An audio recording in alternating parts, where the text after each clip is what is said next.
Welcome to the Big Game Hunting Podcast, where we help hunters like you prepare for the big game hunting adventures you've always dreamed of. Now, here's your host, John McAdams.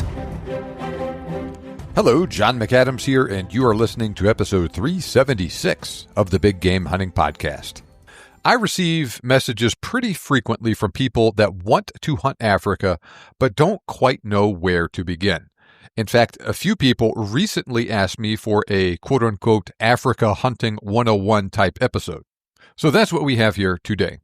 You are probably listening to this episode because you've never been to Africa before, are interested in that first hunt, and you're looking for a good place to get started.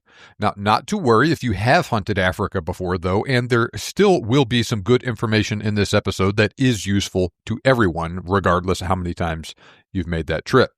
To that end, I greatly appreciate feedback from some of the more experienced Africa hands listening to this episode. Regardless of whether you've been several times or if you're planning your first trip, shoot me an email, john@thebiggamehuntingblog.com. Let me know what you thought of this episode. Let me know if it was helpful. Let me know if you thought I should have included something else or if you just disagree with one of my points. Now, my goal with this episode is to answer a lot of questions I commonly receive from listeners about this subject and to provide them with a primer on the basics of hunting Africa to help them get started. Now, at the end of this episode, I will also refer you to a couple of other episodes I have recorded in the past about different aspects of hunting Africa that will answer questions for people a little farther along in the process, like what's the best airline to use? How do I take my rifle with me? What's the deal with taxidermy? What shots do I need to get before I go to Africa? How do I get my trophies home after the hunt, etc.? So let's get started talking about the basics of hunting Africa.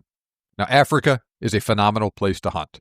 In a well-managed area, especially in a place like South Africa or Namibia, for instance, you will often see more game in a single day than you will all year long deer hunting in the USA.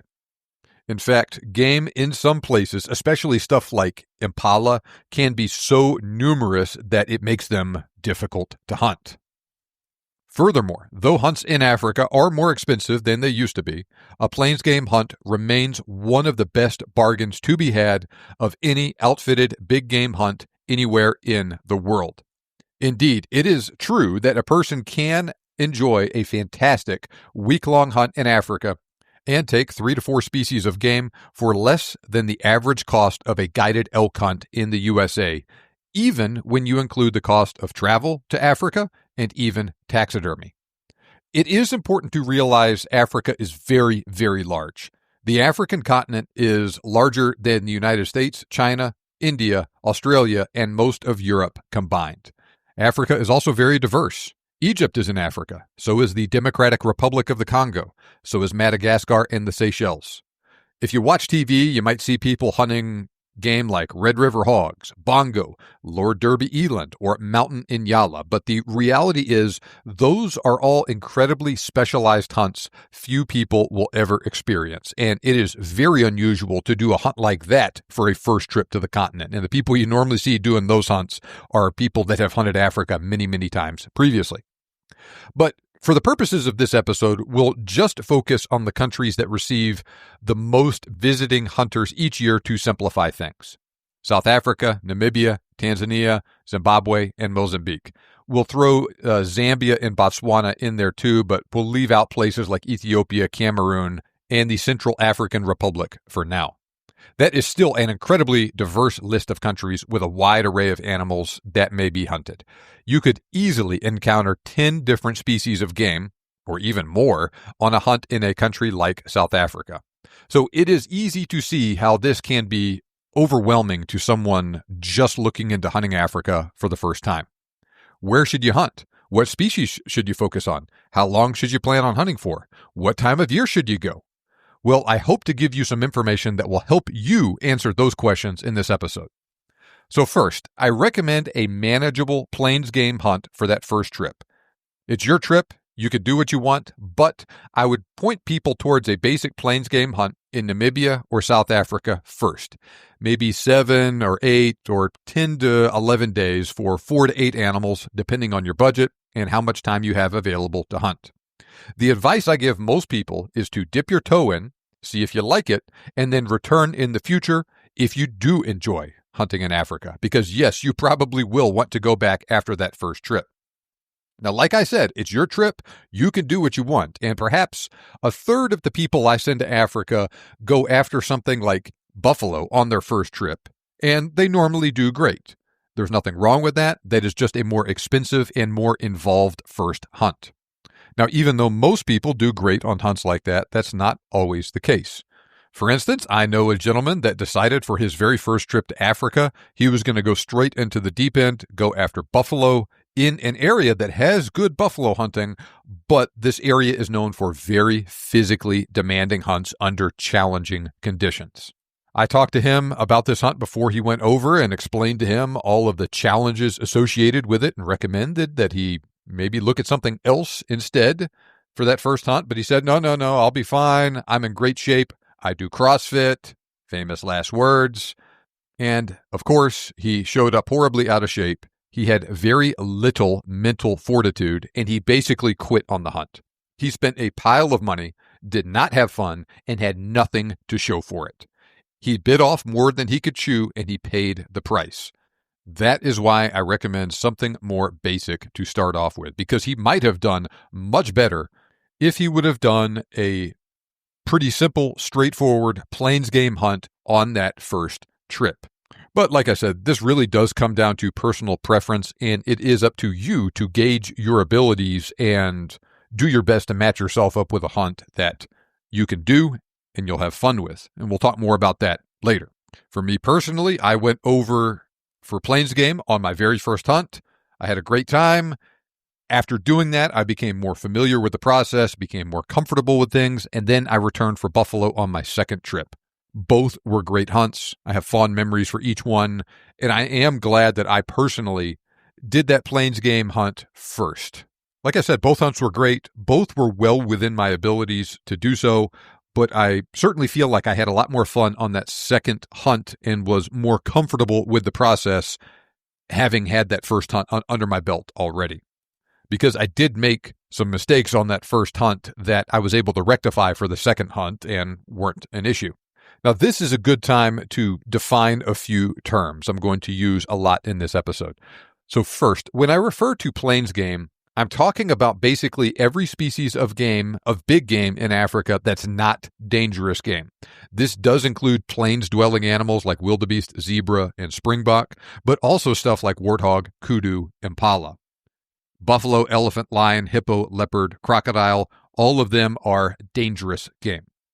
Next, I'm going to talk about a PH, or a professional hunter, a lot in this episode. In practical terms, a professional hunter is your hunting guide in Africa. There is more to it than that, but long story short, guides are those that guide, say, photo safaris and things like that in national parks. Professional hunters are people that guide hunters over there on outfitted hunts. And becoming a professional hunter is often much more difficult than becoming a licensed guide. So it is polite to refer to your guide if you're hunting as a professional hunter or a PH. And I'll use that term quite frequently in this episode. Have a listen to episode 252, How to Become a Professional Hunter with Kevin Robertson, for a more detailed look at that process. Moving on. The details will vary from country to country and even within a country, but I think that first hunt should focus on so-called bread and butter species for that area. I recommend pursuing animals that are relatively plentiful. That's a good way to get some repetitions under your belt, get some experience doing things over there, just become more comfortable, more confident, and animals like that usually are not that expensive. But like I said, the details do vary from place to place. What is good in an area really depends on the country and where in that country you're hunting. So here are a couple of examples. You're not going to find everything everywhere. There's no single location in North America you can go and hunt whitetail deer and mule deer and elk and pronghorn and moose and black bear. At best, you'll be able to find 2, maybe 3 within the same general area. And just because that area has great hunting for one of those species doesn't mean the hunting is on that same level for everything there, even if you might actually have a couple different species in that area. You need to go to a certain place to hunt some animals and then plan on going somewhere else for others. The same thing is true in Africa, though you will generally find a much larger variety of game in some places of Africa versus the USA. I went to Namibia for my first hunt. In that specific area, eland and Gemsbok were definitely the top dogs, so to speak, and the hunting was fantastic for them. There was a lot of both of those species, and there was really good trophy quality for them too. The hunting was also pretty good for blue wildebeest, kudu, and red hartebeest, and warthog. There was a smattering of other animals too, like steenbok and duiker.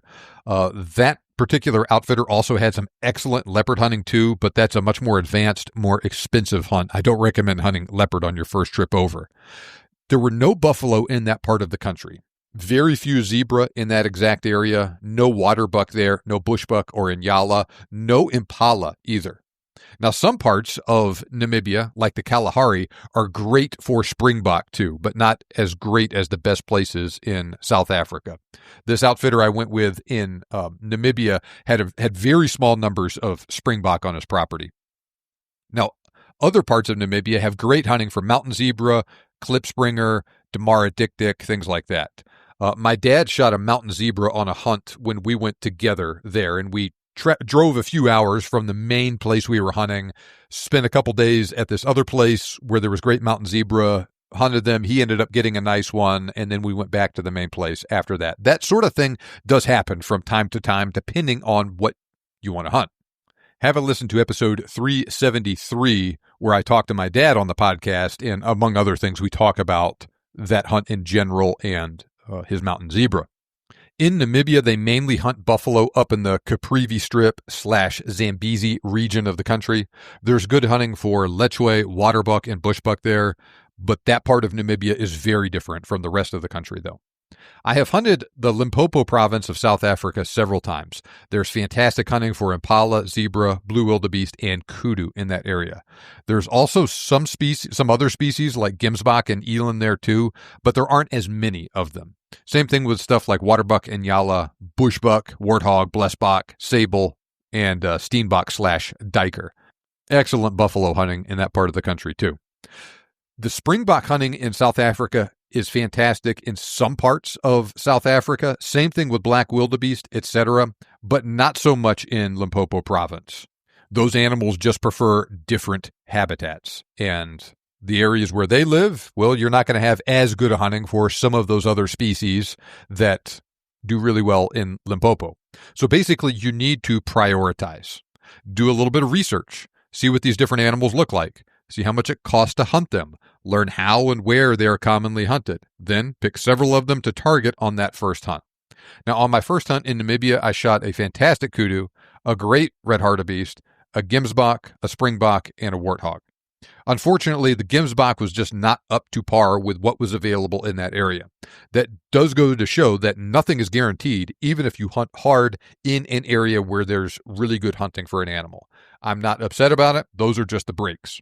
The springbok was okay. Not great hunting for them there, but I took a representative male for what they had in that area. The red hartebeest was very good. The kudu was great. The warthog was fantastic. That was actually my very first African animal. I took him 45 minutes into the hunt on the first afternoon. That warthog is actually currently number 3 in the record book in Namibia as I record this under their new age-related trophy system. He is a big, old warthog. Could not have asked for anything better with him. That was a good overall bag for those on a first hunt in that area. You could throw in an eland there too. For South Africa, especially in Limpopo province, kudu, impala, blue wildebeest, zebra, warthog, those are all great animals to start out with. You could drop kudu from that list if you want a less expensive hunt. Lechwe, bushbuck, klipspringer, bush pig, I recommend leaving those for a future hunt, or maybe just take what the bush gives you. It's not unusual for a guy to shoot an unplanned waterbuck on a first hunt if they bump into a nice one in search of something else. Same thing with inyala or bushbuck or whatever. But like I said, that's not a hard and fast rule. It's your hunt. You can do what you want. A friend of mine went on his first hunt over there to Limpopo in South Africa about 10 years ago. He wanted a lot of the standard stuff, kudu, zebra, impala, all of that. He was also very serious about a bush buck and a bush pig.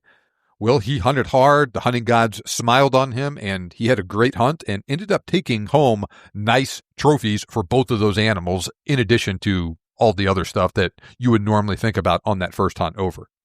But he did have a good attitude about that. He viewed animals like those as icing on the cake, so to speak, for his hunt, and that hunt turned into a gigantic, tasty cake with a thick coating of icing on it. All right, what about length of a trip? I recommend that you budget ample time for a hunt. Don't try to go too fast or do too short of a hunt. Everybody is busy, and it seems like we're getting busier every year. But I recommend that you just set aside ample time to do things right. Don't try to cram a million things into every day or to work on too tight of a schedule. A trip to Africa is a magical experience, especially that first one. It's best if you savor the experience and you have enough time to do that. I don't recommend a trip shorter than 7 days, and I think 10 days is better. That should be enough time to get over, recover from your jet lag, settle in, get comfortable in the area you're hunting, and have enough time to hunt several species of game without being in a rush. There's a temptation to squeeze too much into a trip, and that can work out, but if you have some bad weather or bad luck, it can set you back. But 7 to 10 days is normally enough time to take 4 to 6 species of game with some time left over to smell the roses, so to speak. And there's definitely the possibility of taking another animal or two if you so desire. So I recommend getting a general idea of your priorities for a hunt and then let your PH know what's what. If your number one priority is you want a great kudu, then make sure he knows that. Likewise, if you are open to shooting a nice water buck or inyala or bush buck if you encounter one, but it's not as big of a priority, then make sure you tell him that too. Or if you're like, hey, I want to shoot a zebra or a blue wildebeest, but not both, we'll just take whatever the best one is that we find first, that's usually also fine. I can hear somebody saying right now, John, I'm old or have bad knees or a bad back or whatever. Can I hunt in Africa, or am I just wasting my time? A good PH and a good outfitter can usually accommodate hunters with varying hunting abilities and physical abilities. I've hunted twice in Africa with my dad. I was in my 20s for both hunts. He was in his 50s. And the way our PHs guided each of us was very different.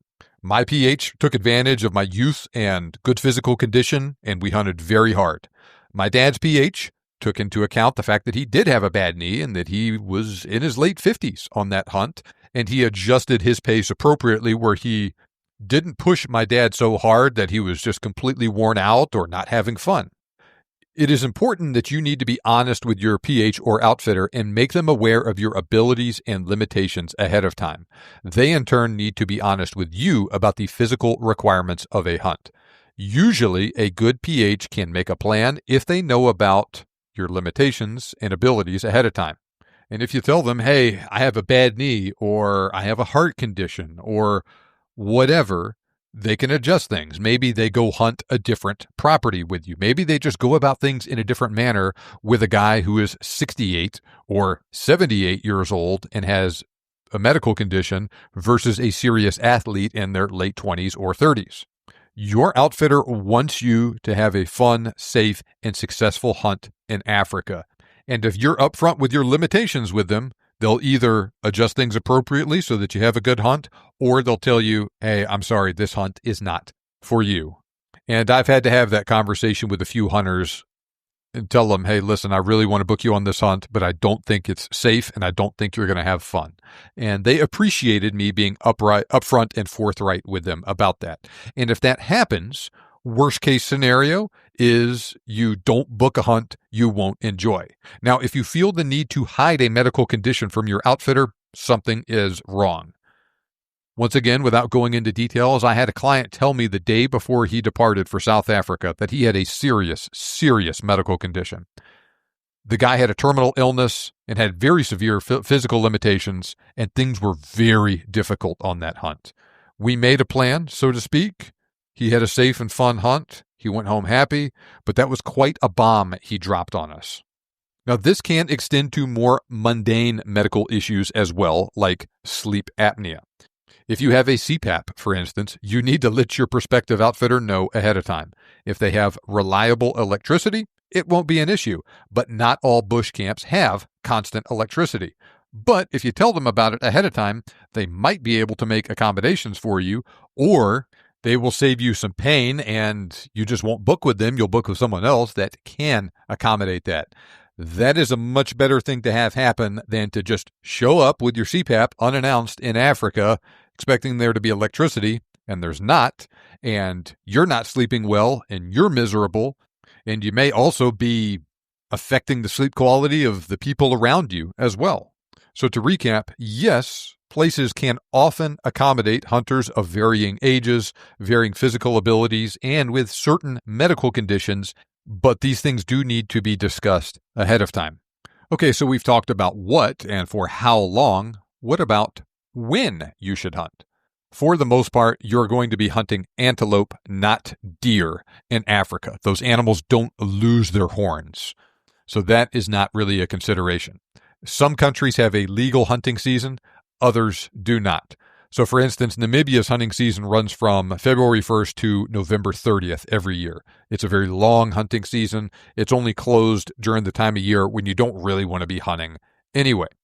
Now, the seasons are reversed from the northern hemisphere in the southern African countries that are most popular with hunters. So May, June, July, August are the coolest months.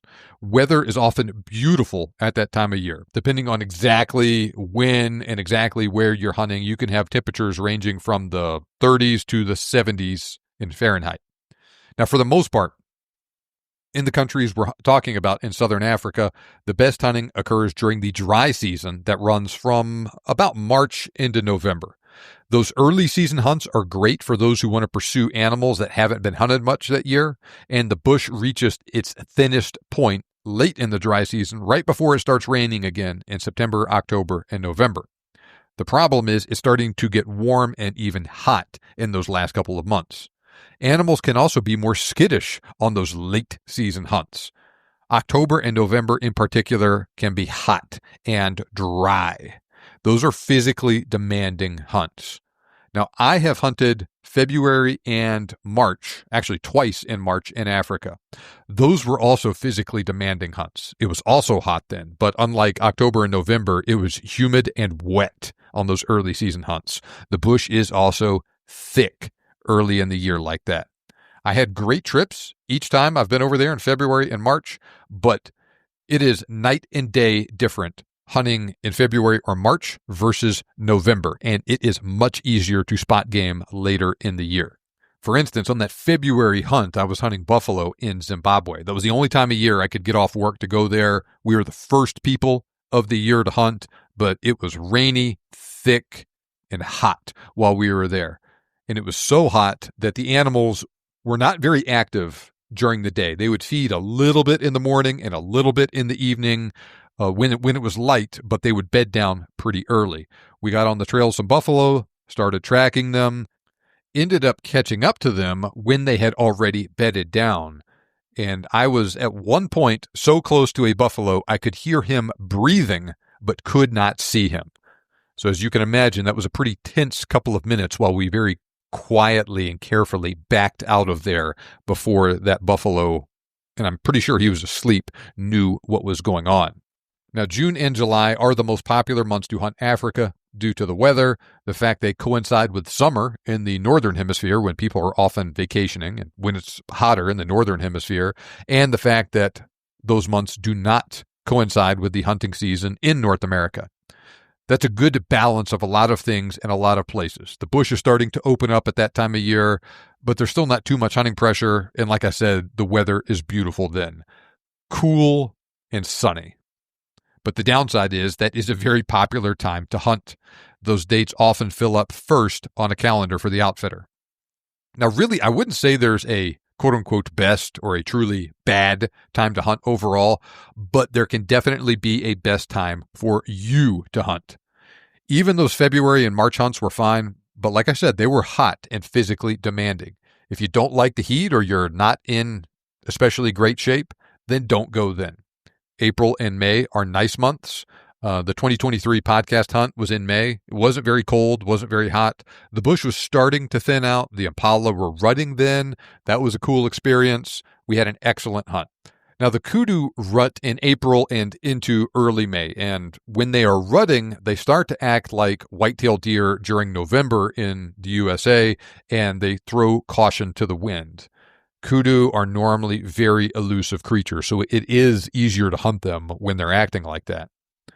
Now, like I said, April and early May more closely coincide with the peak of the kudu rut. And like I said, temps start climbing again as the bush really thins out later in the dry season. Food and water become more scarce. Animals are probably in their peak condition in April or maybe early May, depending on how wet the rainy season was that year. So my most recent hunt was in March of 2025. All the animals I shot were super healthy, giant layer of fat on all of them. Well, animals will lose weight and their physical condition will decline as the year progresses, and they'll be at their worst in November, right before it starts raining. Now, it is not unusual for kudu to take long, quote-unquote, walkabouts at that time of year in search of food. You could look at the same spot every evening, all year long, not see a kudu there, and then boom, big kudu bull appears there October or November every single day. He left his old spot in search of food, found a place that had some, and then he'll hang out there until it starts raining, until the food is gone in that spot, or until somebody shoots him. Now, the best time of year can vary with different animals, but that is more common with more specialized stuff like leopard. And aside from those general trends I just told you with the dry season and things like that, and the kudu and impala ruts, it's not as big of a deal for most species of plains game. So that's quote-unquote hunting seasons. What about a hunting license? That's a question I also receive a lot from people. You do need to purchase a hunting license in some countries and in some areas, but not everywhere. Usually, this is something the outfitter will take care of. Sometimes the hunting license cost is extra. Sometimes it's rolled into the price of a hunt. I don't want to get too into the weeds here, but long story short, you don't need to draw tags to hunt certain species like you do in some states. Some animals are quote-unquote on quota in an area. For instance, an outfitter can take 5 reed buck or something in a year, for instance. But that's usually a first-come, first-served sort of deal. If you book your hunt and say, hey, I want to hunt these specific animals, if they're on quota, then the outfitter will normally reserve them for you. And depending on what you want to hunt, when you're actually hunting, this can limit your ability to add stuff on your hunt on the fly. That definitely happens from time to time when a person will be out hunting and they see a really nice whatever, but they're not able to shoot it because the outfitter doesn't have any left on quota. But that, like I said, that's not the case everywhere, though. Many places, especially for common species of plains game, they don't have a quota system. The landowner or outfitter will manage that, and as long as they say it's okay, it's usually just a matter of paying a trophy fee for any additional game you might decide to hunt over there. Like I said earlier about quote-unquote taking what the bush gives you. You're out on the trail of kudu, you run into a nice water buck. Usually it's just a matter of shooting it and paying the trophy fee, but I do recommend having this conversation with your outfitter before the hunt, or really when you book it, to see if there is a quota where you'll be hunting, what their policy is on things like that. All right, now let's talk a little bit about gear. I recommend sensible gear choices. For the most part, you can hunt Africa with the same gear you use in North America, or Europe, or Australia, or wherever you live. You can go out and buy new stuff for a hunt, or buy some Africa-specific stuff like Courtney boots, for instance. I don't want to necessarily dissuade you from doing that, but any PH would rather you show up with stuff you are comfortable and familiar with, even if it is not specifically designed for Africa, than something brand new that might not fit right, it isn't broken in, like brand new boots, or if you just aren't 100% spun up on how to use. It is very common for guys to show up with brand new gear. There's nothing wrong with getting new stuff for a hunt, but ideally you don't want to be learning how to use things over there. So for instance, when I went on my first buffalo hunt many years ago, I booked that hunt well over a year in advance, and I had a lot of time to prepare.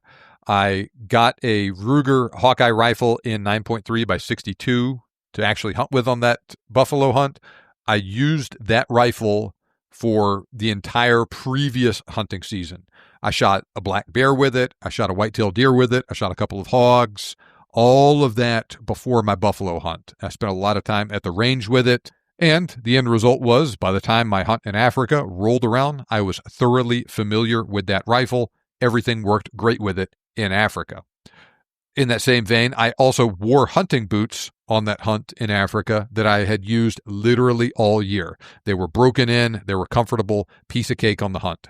Same thing with a lot of the other gear that I ended up using on that hunt too. Now, of note, I did end up having to replace my scope on that rifle before my hunt, and I realized there was an issue with it on one of my previous hunts in North America. I identified that problem, rectified it, and it was not an issue on that Cape Buffalo hunt that I had looked forward to for so many years and ended up spending so much money on because I identified it previously. And had I not done that, it would have broken on about day 3 or day 4 of that hunt, which was the absolute worst possible time for that to happen. What caliber rifle should you bring? The minimum caliber debate often gets brought up. There's a lot of misconceptions perpetuated by people who don't know what they're talking about. For the most part, you don't need a 375 H&H to hunt Africa. That is usually, with a couple of exceptions, the legal minimum to hunt buffalo in some places, but not plains game. Some countries have a 7mm Magnum for plains game, but not every place does, though. But like I said, check with your prospective outfitter to verify. But yes, something like a 243, a 25-06, a 6.5 Creedmoor, or a 270 will work fine on many species of plains game with the right bullets. Most outfitters would rather you bring a 6.5 Creedmoor with good bullets that you can shoot really well versus a 30-06 that you can't. In that same vein, I recommend a sensible rifle choice. Bring your 270, your 708, 7 Mag, 308, 30-06, whatever you are comfortable hunting with. There's not a darn thing wrong with any of those cartridges for hunting African plains game. You can buy a new rifle for the hunt if you want to, but there's no need if you have a deer rifle that you like as well. There is nothing wrong with bringing your Remington 700, Ruger American, Savage Axis, whatever to Africa. There's no need for a rifle with a controlled round feed on a plains game hunt. I do advise it for buffalo, but not a problem for plains game.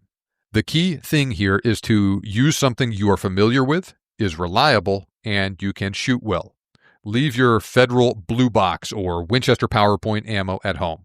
If you hand load, I'd recommend a North Fork semi-spitzer for plains game.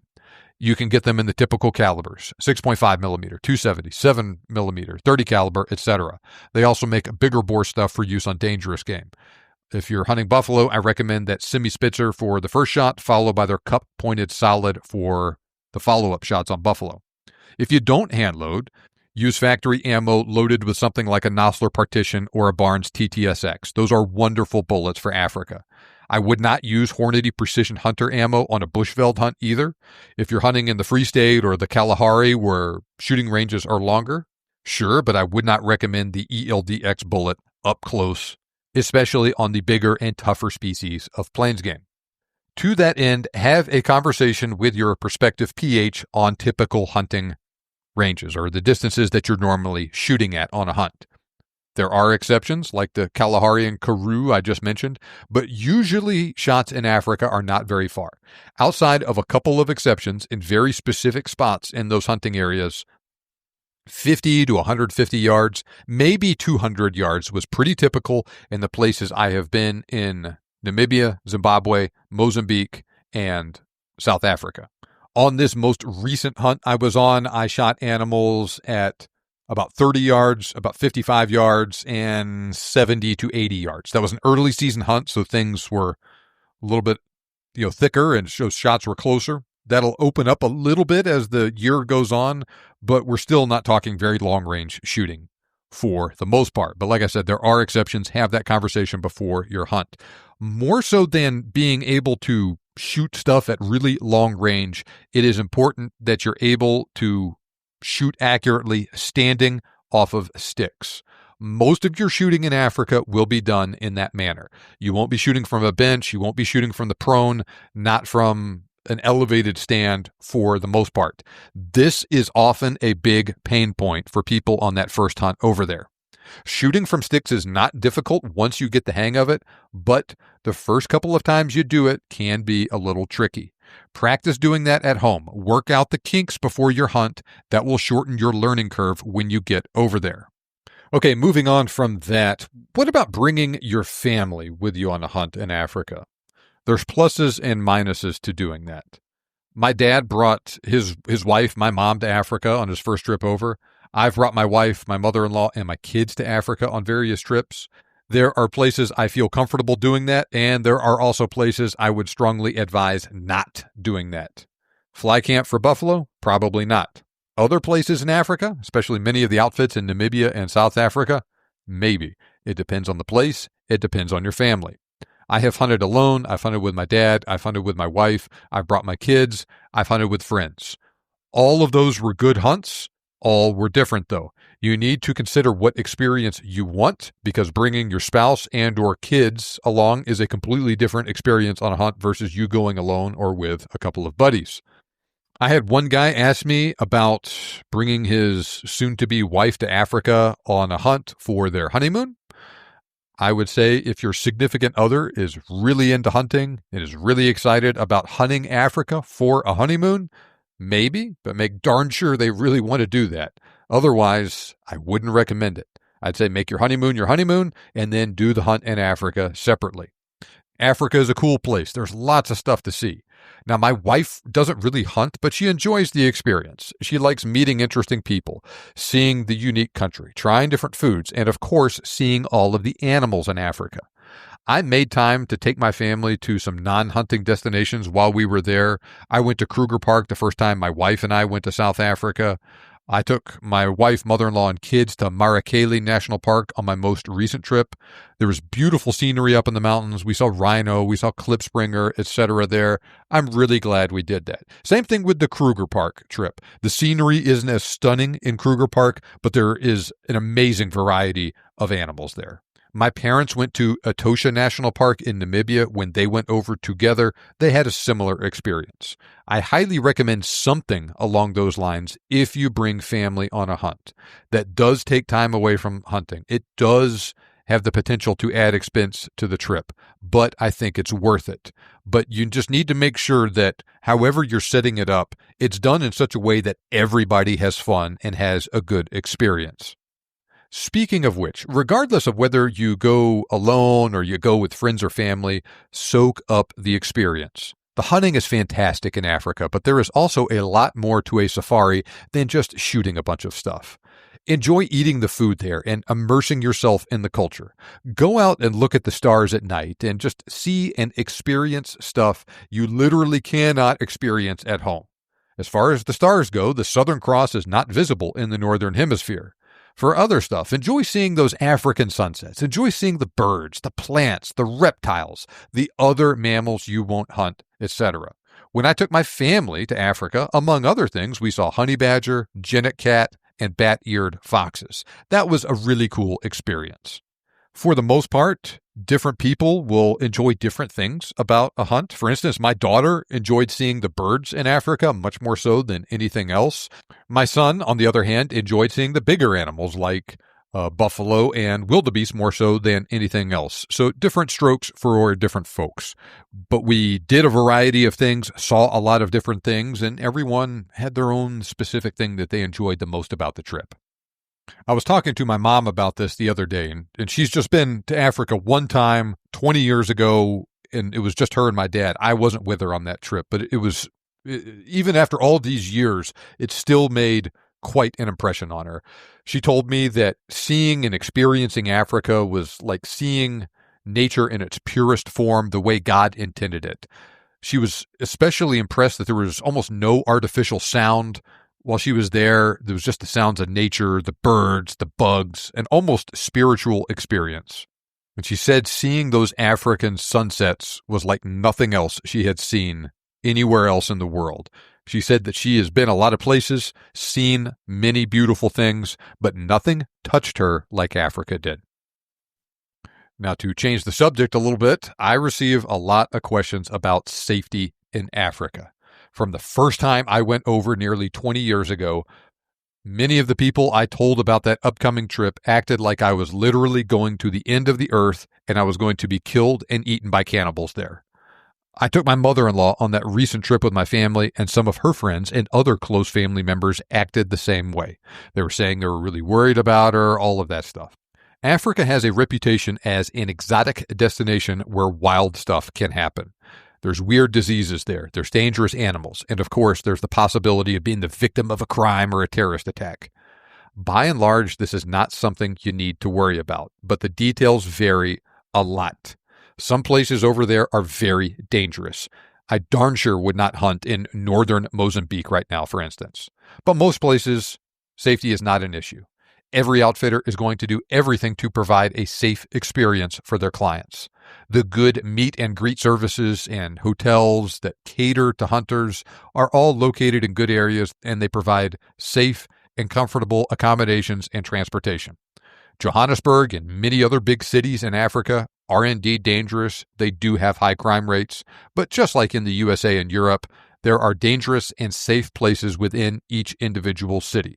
The professionals over there know the safe spots and the bad spots, and they will transport you accordingly to and from the airport while souvenir shopping, etc.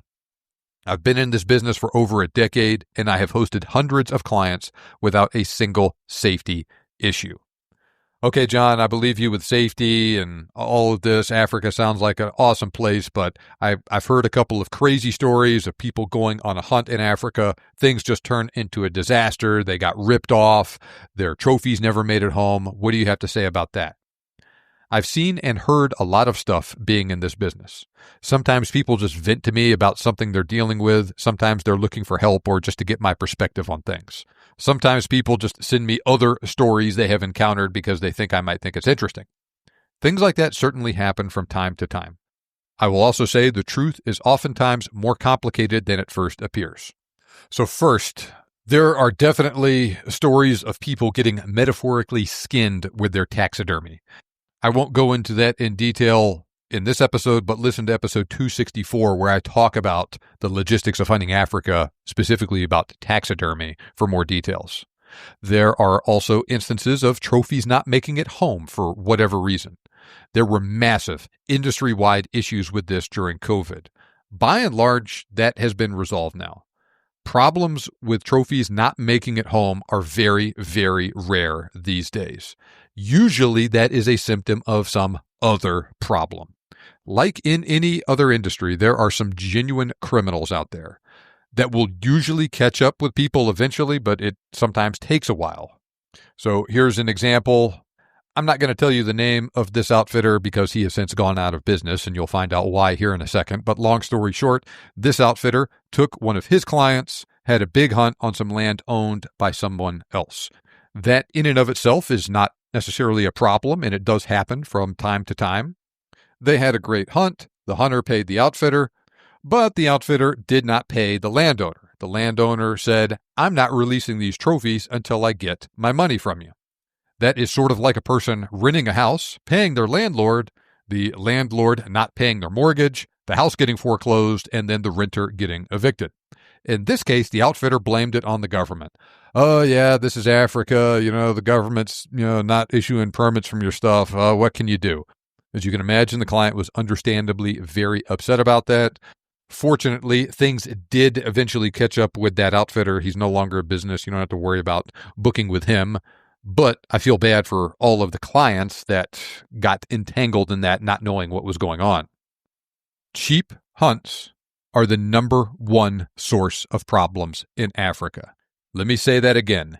Cheap hunts are the number one source of problems in Africa. If you find a deal that's too good to be true, it probably is. And likewise, even in hunts where there is not outright fraud involved, cheap hunts, be that a hunt with a lot of cull animals or a hunt that you picked up for real cheap at a banquet somewhere, Hunts like that are the source of a lot of frustration for visiting hunters, and they are the source of a lot of conflict between those hunters and their outfitters. I don't want to paint with too broad of a brush here and say that this always happens or even happens most of the time with hunts like this, but you could certainly understand, just from a human nature standpoint, how an outfitter or a PH might be tempted to devote more energy and effort to a client that is coming over and spending a lot of money versus one that is not, especially if that hunt is particularly inexpensive. I've had multiple outfitters tell me, and usually after they get a couple beers in them, that clients that come over on a really cheap hunt, and that is usually a banquet hunt that they donated that the guy picked up for dirt cheap and refused to upgrade. And so they're coming over and they're trying to get a hunt that's normally $5,000 or $6,000 for 2 or 3, or a person that's coming over for a so-called cull hunt where they might shoot 1 or 2 so-called trophy animals and the rest are young males and females, that those hunters don't get the same treatment their normal clients get. It's not right. It's not professional, but it happens. And I make sure not to have any professional ties with people that say things like that to me. Now, that said, there can be great deals on hunts that pop up from time to time. For instance, I had a hunter cancel his hunt at the last minute earlier this year due to a family emergency. I booked another guy at a big discount on short notice to fill his spot.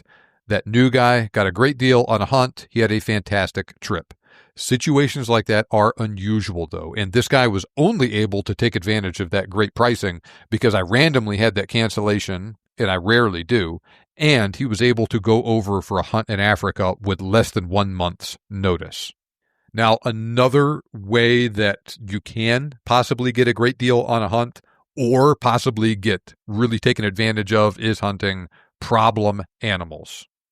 Hunts like that do occur, but they are often not what they seem one way or another. And I'll just leave it at that. Be very, very cautious with a problem animal hunt. Now, everybody likes a deal, but this is what I tell people about that. Let's say you found a great hunt with a great outfitter. You really want to do this hunt, but it costs $10,000 and you just cannot afford it. Let's say, hypothetically, you realistically could afford a $6,000 hunt, and you found a place offering what looks like a similar hunt at that price. What everybody wants is for that $6,000 hunt to work out great and be as good as the $10,000 hunt with the other place. Unfortunately, it rarely does. There is usually something else going on that is allowing that outfitter to offer a hunt for so much less. Maybe they are doing something illegal or unethical, or maybe they're just really cutting corners and not giving you the level of service and level of hunt that you would get with the other place. I've heard lots of stories exactly like what I just described where things turned into a nightmare for that hunter. If you couldn't afford a $10,000 hunt that literally fulfilled all of your dreams, imagine what spending $6,000 on a hunt that turns into a disaster would feel like. Now, let's say hypothetically you found an outfitter you like, but you legitimately cannot afford to book the hunt you want with them right now. You're probably better off waiting for another year or two, saving your money until you can afford the hunt, or even putting that hunt on your credit card and paying it off later if you really want it, rather than trying to do that hunt on the cheap with somebody else right now. The same is also true with trying to save money elsewhere, like getting a really cheap flight on a sketchy airline. Same thing with trying to save some money handling your rifle import yourself. Yeah, you can try and save money that way, and sometimes it works out, but you're really increasing the odds that something is going to go wrong, or at the just bare minimum increasing your stress level. I had another client that decided he was going to try and save money on his airline ticket, booked a ticket with an airline I'd never recommend people go with, and they canceled his flight at the last minute, refunded him his money, which was nice and unexpected, but because he was buying a last-minute airline ticket to Africa, he ended up going with Delta and paying much more money than he would have if he would have just booked with Delta at the very beginning and dealt with it. That's enough about that stuff for right now. I would refer you to episodes 254 and 264 to learn more about this stuff. 254 is just the logistics of hunting Africa. I talk about airlines, among other things, rifle import permits, vaccines, all that sort of stuff. Episode 264 is where I talk about taxidermy, different ways I recommend people do things, ways you can get taken advantage of, ways to save money with that. Here is one last word to the wise before we wrap up today. You need to get ready to go back after that first trip. Prepare yourself before you go on that first trip that you're very likely going to want to return for a second, third, fourth, fifth trip. On my hunt in 2012, I was going around telling everyone that was my last trip to Africa. And I have since been back 4 more times, soon to be 5, since then. Africa is like an itch you can't fully scratch. Almost everyone I have ever talked to said that first hunt, instead of satisfying the desire, only inspired an even greater urge to return for future hunts. That has been my personal experience as well. Now, I have given you some pointers on generally when, where, for how long, and what to hunt, but what about another important question? Who should you hunt with? Africa's not a place where you can, for the most part, do a do-it-yourself hunt as a foreigner. So you must hunt with an outfitter. But who? I have been fortunate to never have a bad hunt in Africa. I firmly believe my outfit is among the best over there, though. I encourage you to visit bestsafarihunt.com to learn more about the plains game and buffalo hunts we offer in South Africa's Limpopo and Free State provinces. Those areas have fantastic hunting for game like buffalo, kudu, eland, wildebeest, zebra, impala, blesbok, and more. All the bread and butter species you can think of in Africa. We can take small groups of hunters, or you can hunt alone. But you will be the only hunting group in camp. You will not share the area with people you don't know. You will receive lots of individual attention. The food is top-notch. The hunting is excellent. Accommodations are nice. And it's all about you while you are there. This is also a great place you can bring your spouse or family members, knowing they will be comfortable and have fun too. I have designed my business to alleviate the frustrations I have experienced myself on previous hunts, especially on that first trip. I'll help with all the pain points. For instance, if you want to bring your own rifle, I will help you with your rifle import permit. We'll get you a pre-approved rifle permit. You'll go to the front of the line when you arrive in Johannesburg. The police will check you out and get you on your way. I will help you fill out all the paperwork you need to do that. I provide a hunter information guide with, among other things, pictures to help you navigate the airport. There's also no need to book a charter flight or a regional flight within South Africa when you arrive. We'll pick you up at the airport in Johannesburg as soon as you leave customs. I'll also help out with taxidermy and with shipping. If you don't want to deal with the hassle of bringing your own rifles, we have good quality, scoped, and often suppressed rifles that you can use in camp. Learn more at bestsafarihunt.com or email me, john@thebiggamehuntingblog.com. I will set you up with the African safari hunt of your dreams. Remember, you can make your dream hunt turn into a reality, and we can help. Thanks for listening. I'll see you back here next time on the Big Game Hunting Podcast.